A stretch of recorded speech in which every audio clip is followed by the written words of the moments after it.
Saya berbicara di sini sebagai penyambung lidah rakyat Indonesia. Indonesia merdeka! Indonesia merdeka!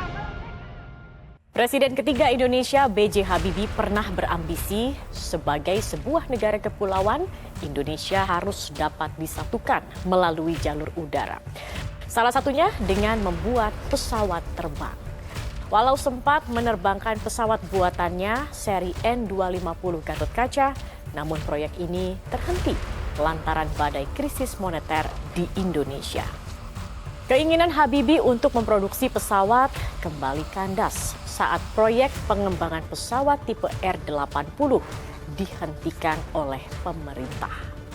Dua mimpi besar Habibie untuk bisa melihat pesawat buatannya terbang ke angkasa masih belum terwujud.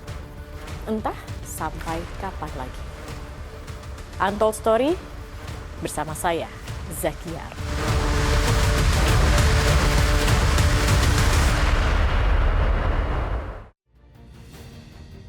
Buah jatuh tak jauh dari pohonnya. Peribahasa ini sangat cocok disematkan kepada Ilham Akbar Habibie, putra pertama B.J. Habibie yang memiliki bakat menyukai pesawat terbang. Setelah B.J. Habibie wafat, Ilham memiliki tanggung jawab besar untuk meneruskan mimpi sang ayah, menerbangkan pesawat buatannya tinggi ke angkasa. N250. Iya. Dan ini menjadi salah satu mimpi awal dari Pak Habibie. Dari Pak Habibie menyambung dengan visi pendiri negara ini. Karena memang pendiri negara kita, Presiden Soekarno, beliau mempunyai visi bahwasannya negara dan bangsa kita ini hanya bisa dipersatukan kalau ada wahananya, ada sarana dan prasarananya. Karena kita negaranya memang luas, kompleks, kepulauan besar, sehingga tanpa adanya wahananya ya susah untuk mempersatukan negara bangsa ini. Ya, disitulah mulai adanya semangat untuk fokus ke bidang industri, kedirgantaraan dan juga kelautan. Mengapa namanya N250 Gatot-Kaca? Apa sebenarnya makna N250 Gatot-Kaca? Kalau N itu IPTN, dulu nama perusahaannya IPTN. N itu Nusantara. Nusantara. Kalau dua itu dua engine, ya. Kalau 50 penumpang. Okay. Jadi itu kalau Gatot-Kaca itu adalah nama yang diberikan oleh Presiden Republik Indonesia pada saat itu sebagai namanya gitu ya, daripada pesawat terbang prototipenya atau ya prototipenya. Okay. Jadi teknologi saya kira yang dikembangkan ada beberapa ya. Jadi oleh perusahaan IPTN. Pertama, pesawat terbang itu dibandingkan dengan pesawat-pesawat lainnya pada saat itu cepat.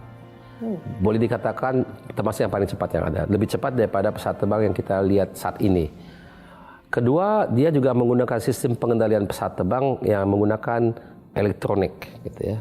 Jadi itu yang disebut seringkali sebagai fly by wire. Wire kan kabel gitu ya. Itu bermanfaat karena sebagai itu merupakan dasar untuk bisa mengelola signal elektrik itu di dalam komputer.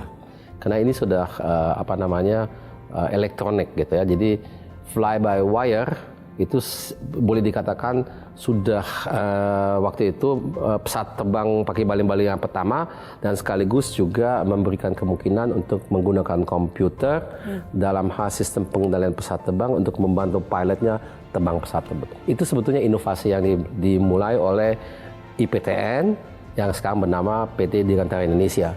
Itu tentunya IPTN tidak sendiri, dia bersama dengan partner ya. Jadi untuk sistem fly-by-wire-nya ada partner dari Eropa, terus untuk sistem engine-nya itu ada partner dari Amerika. Tapi tanpa adanya terapan teknologi itu dia juga nggak akan bisa mengembangkan itu. Jadi itu selalu ada kemitraan, ada simbiosis di antara partner. Tanggal 10 Agustus tahun 1995, tepatnya jam 10 pagi waktu Indonesia Barat, sejarah akhirnya mencatat. Pesawat N250 Gatot-Kaca untuk pertama kalinya lepas landas, berputar di udara selama 56 menit dan mendarat mulus di Bandara Hussein Sastranegara Bandung.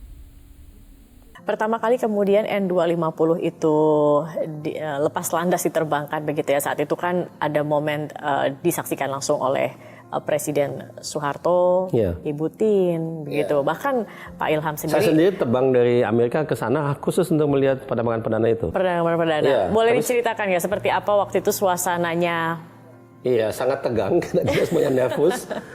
Saya waktu itu duduk di tower, jadi ada macam gedung yang agak tinggi. Kita bisa melihat banyak instrumen, banyak komputer untuk memantau kelanjutan daripada penerbangan perdananya. Karena itu kan harus kita pantau dengan seksama karena ada kesalahan sedikit bisa masalah gitu ya. Itu yang memang dilakukan dan saya duduk di situ. Ya, bersama dengan banyak sekali insinyur lainnya juga Bapak ada di situ, Pak Hatta juga ada di situ. Oke, waktu itu ingat tidak Pak Ilham mungkin apa yang sempat disampaikan, diucapkan oleh Presiden saat itu, Pak Soeharto ketika melihat Saya kira perdana beliau itu terbangnya sangat N250. bahagia karena itu setahu saya ya dari cita-cita Bapak waktu Bapak meyakinkan Pak Harto di tahun 76 untuk mendirikan satu industri pesawat terbang, ada kesepakatan antara mereka bahwasanya dalam waktu 20 tahun harus ada pesawat terbang Indonesia terbang. Dan ini kan 19 tahun kalau dihitung. Oke. Jadi dengan kata lain janji yang 19 tahun yang lampau itu diberikan terpenuhi gitu ya. Sehingga Pak Harto senang, Bapak juga sangat senang.